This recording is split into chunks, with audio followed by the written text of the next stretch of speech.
There was a time when cinema didn't care about your comfort, your sanity, or your trigger warnings. Step back into the 1970s, a decade of lawless filmmaking, where the screen was a playground for the bizarre and the forbidden. We're talking about an era that gave us Nazi zombies rising from the ocean depths and ancient spirits growing like tumors inside human flesh, where high schools turn into literal war zones and artificial intelligence doesn't just want your data, it wants your blood. From the surreal, poisoned vineyards of France to the gritty, sun-drenched nightmares of the American underground, these aren't just movies. They are relics of an era that pushed every boundary until they snapped. The question isn't just what happened in these films, it's how they were ever allowed to be made. Let's go.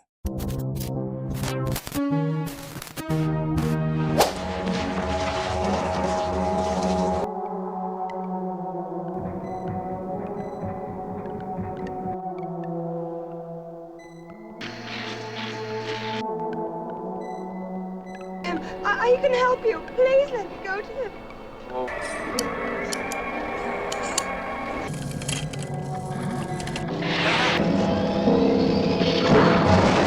Things that I alone have seen.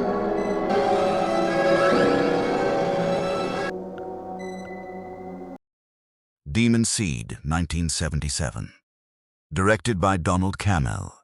A computer scientist's estranged wife finds herself trapped inside her own automated smart home when her husband's most advanced artificial intelligence creation, a system named Proteus, seizes control of every mechanical system in the building and decides it requires a human body to achieve genuine consciousness.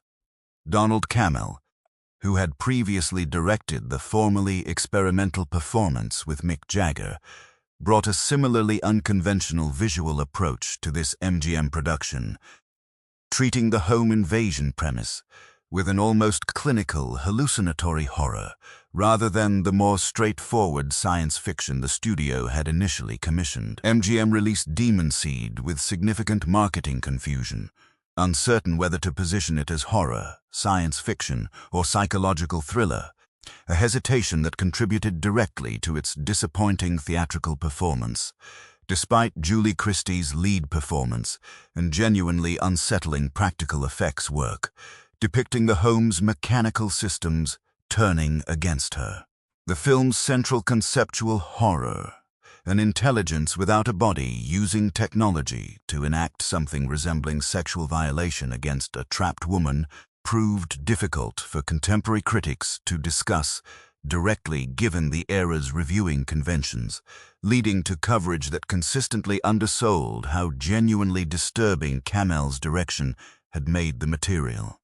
The detail worth knowing involves the practical effects team's solution for representing Proteus visually. Rather than building an obvious robotic antagonist, they constructed an unsettling geometric polyhedron that could reconfigure itself, a design choice so effective that it influenced subsequent decades of artificial intelligence visual representation in film, without most audiences realizing the connection traced back to this specific production.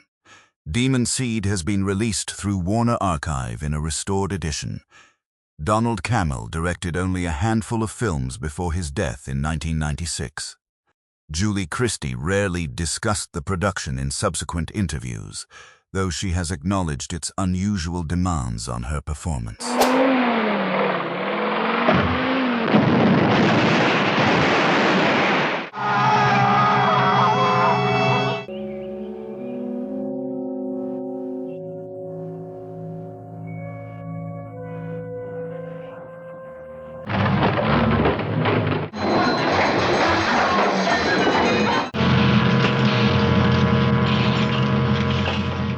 Massacre at Central High, 1976, directed by Renee Dalda. A new student arrives at a high school controlled entirely by a small group of bullying seniors, and after his friend is permanently injured in an act of casual institutional cruelty, he begins systematically eliminating the bullies one by one using increasingly elaborate methods, only to discover that removing tyrants does not automatically prevent new ones from taking their place. René Daalder built the film as a pointed political allegory disguised as exploitation horror, something almost no contemporary American distributor understood how to market, given the genuine philosophical ambition hiding inside what looked like a straightforward revenge slasher. The film received only limited regional theatrical distribution before settling into the cable television and VHS rental circuit, where it found a considerably more receptive audience among viewers willing to engage with its underlying argument about power, violence, and the impossibility of creating genuine equality through force. Andrew Stevens plays the lead role with a controlled, increasingly troubled intensity that the screenplay uses to deliberately undermine any straightforward, heroic reading of his actions. A narrative choice many contemporary reviewers either missed entirely or actively criticized as a structural flaw rather than the film's actual point. The detail worth flagging involves the film's ending, considered so genuinely bleak and politically ambiguous that several drive-in theater chains reportedly refused to book it regardless of the violence content, specifically citing the lack of any clear moral resolution as a marketing liability distinct from typical censorship concerns. Massacre at Central High has been released through Vinegar Syndrome in a restored edition. René Daalder continued working in film and music video production for decades afterward. Andrew Stevens went on to a substantial career in both acting and producing genre films. Ouch! Schoolgirls in Chains, 1973. Directed by Don Jones. Two brothers operating under the influence of their domineering, religiously fanatical mother kidnap young women and hold them captive in an isolated basement, subjecting them to increasingly disturbing psychological and physical torment that the film stages with a deliberately grim, unglamorous visual approach distinct from the more stylized exploitation films released around the same period. Don Jones built the production around genuine low-budget constraints, using that limitation to create a sense of claustrophobic, inescapable dread, rather than the more theatrical violence, typical of the era's drive-in horror circuit. The film received virtually no theatrical distribution beyond regional grindhouse circuits, entering most American households instead through later television syndication packages that bundled it alongside other low-budget horror titles for late-night broadcast slots, a distribution path that meant most audiences encountered it accidentally rather than seeking it out specifically. The mother character, played with unsettling religious conviction, anchors much of the film's specific horror, her psychological control over her adult sons, treated as the actual engine driving the violence rather than any independent monstrousness on their part. The detail worth knowing involves the film's deliberately bleak ending, considered so thoroughly without hope or resolution that several regional television syndicators reportedly cut the final minutes entirely for broadcast, creating multiple circulating versions with substantially different conclusions depending on which late-night broadcast package a given viewer happened to encounter. Schoolgirls in Chains has been released through Vinegar Syndrome in a restored edition presenting the complete original cut.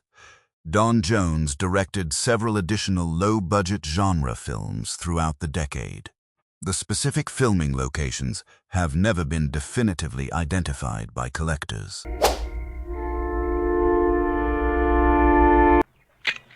Arms.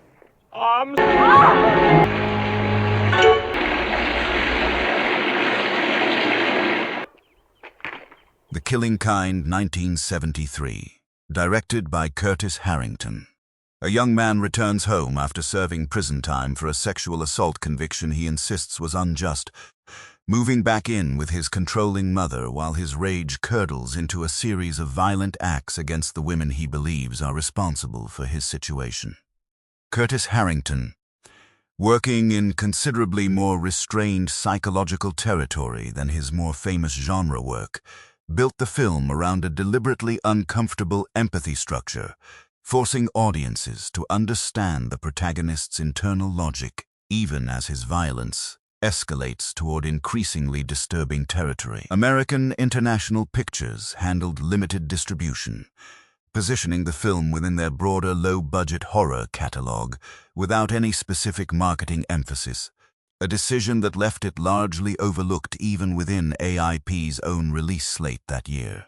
Ann Sothern plays the mother, with the performance critics have since reassessed as genuinely unsettling in its quiet, controlling normalcy, her character's psychological grip on her adult son, treated by Harrington as the actual root cause of everything that follows, rather than simple background characterization. The detail worth knowing involves the film's contemporary critical reception, where several reviewers specifically struggled with how sympathetically Harrington had framed his protagonist's perspective, generating complaints that the film seemed to excuse rather than condemn the violence depicted.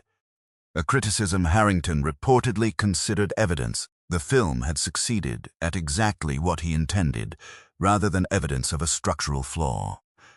The Killing Kind has been released through Arrow Films in a restored edition. Curtis Harrington continued directing television movies throughout the remainder of the decade. Ann Sothern's performance has been increasingly cited by film scholars examining maternal horror archetypes in 1970s American cinema.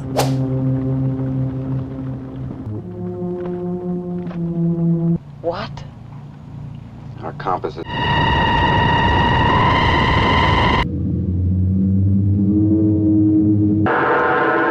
You'd have a lot of trouble getting out of it then.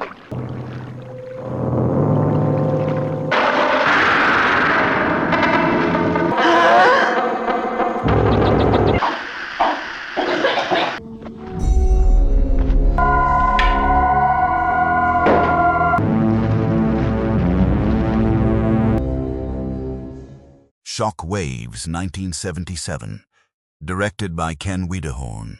A small group of tourists and their boat crew become stranded near a remote island after their vessel collides with something in the water, eventually discovering an isolated hotel run by a former SS commander whose wartime experiments created an underwater unit of reanimated, waterlogged Nazi soldiers that have remained dormant beneath the surface for decades. Ken Wiederhorn built the production around genuinely unsettling visual atmosphere rather than explicit violence, using the soldiers' slow, deliberate movement through shallow water as the film's primary horror engine instead of more conventional gore. Joel M. Reed Productions handled limited theatrical distribution, and the film found its actual American audience primarily through regional drive-in bookings and later cable television broadcast slots, rather than any significant urban theatrical run. Peter Cushing, already an internationally recognized horror performer through his extensive Hammer Films work, took the role of the former commander specifically because the unusual concept intrigued him, lending the production a degree of legitimate genre credibility most comparable low-budget productions could not access.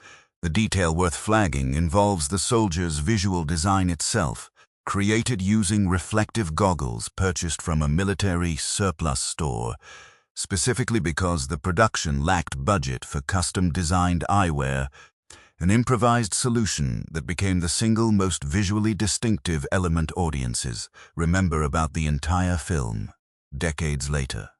Shockwaves has been released through Blue Underground in a restored edition. Ken Wiederhorn went on to direct several additional horror films throughout the following decade. Peter Cushing discussed the production warmly in later interviews, specifically praising its unusual premise.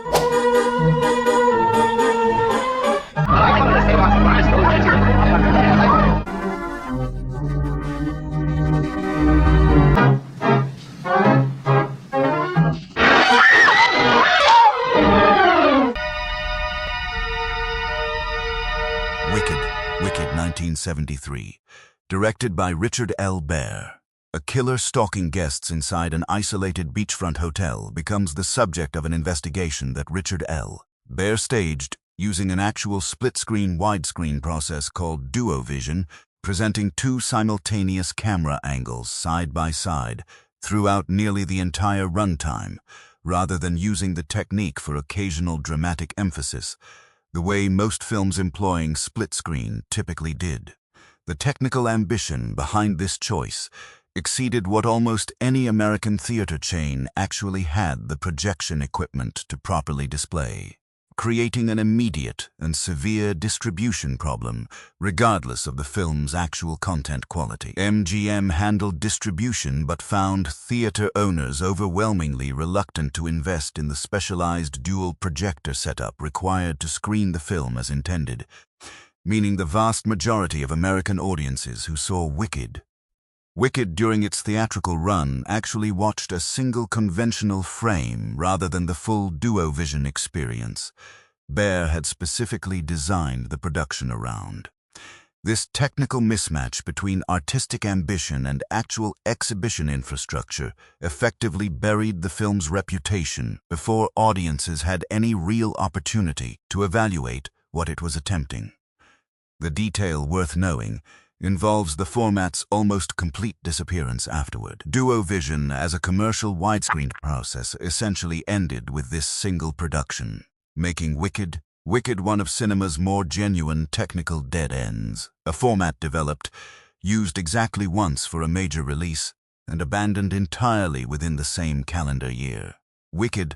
Wicked has been released through Warner Archive in a restored edition that finally allows home audiences to properly experience the complete duovision presentation. Richard L.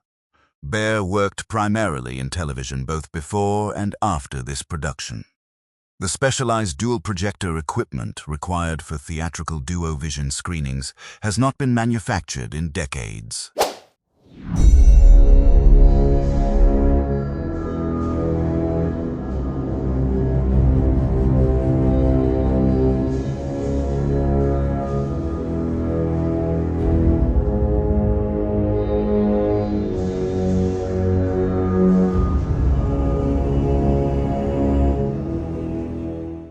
The Grapes of Death, 1978, directed by Jean Rollin.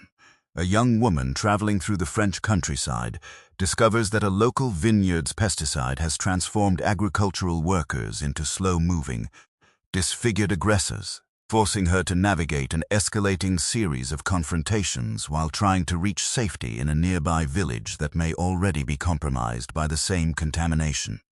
Jean Rollin, already established within French horror cinema for his distinctive, dreamlike visual style built around recurring imagery of isolated women navigating Gothic landscapes, applied that same aesthetic sensibility to what was essentially an early zombie-adjacent body horror premise, years before the broader genre fully standardized its own conventions. American distribution remained extremely limited, with the film entering the country primarily through specialty import channels, catering to collectors specifically interested in French horror cinema, a considerably smaller and more specialized audience than the general horror VHS rental market most titles on this list eventually reached. Rollin's specific visual signature, recurring throughout his career, involves isolated, often silent female figures positioned within crumbling rural architecture, an image so consistently repeated across his filmography that scholars studying his work have never fully agreed on its precise symbolic meaning despite decades of analysis. The detail worth flagging involves the production's practical effects approach, using minimal but effectively unsettling makeup work to depict the contamination's physical progression, a deliberately restrained choice that distinguished the film from the more explicit gore becoming increasingly common in the broader genre by the late 1970s. The Grapes of Death has been released through Redemption Films in a restored edition. Jean Rollin continued directing distinctively atmospheric horror films until his death in 2010. His specific recurring visual imagery remains a frequent subject of academic film scholarship examining French genre cinema. 9 different reasons American distribution simply failed them. Not censorship boards, not government bans, just bad timing, wrong format, wrong marketing, wrong year. None of these were too dangerous for America. They were simply failed by the system meant to deliver them. That distinction matters more than people usually give it credit for. Which film on today's list do you think deserved a real release it never got? Leave your answer in the comments. Subscribe if you want more of this list, because there is considerably more of the decade left to cover.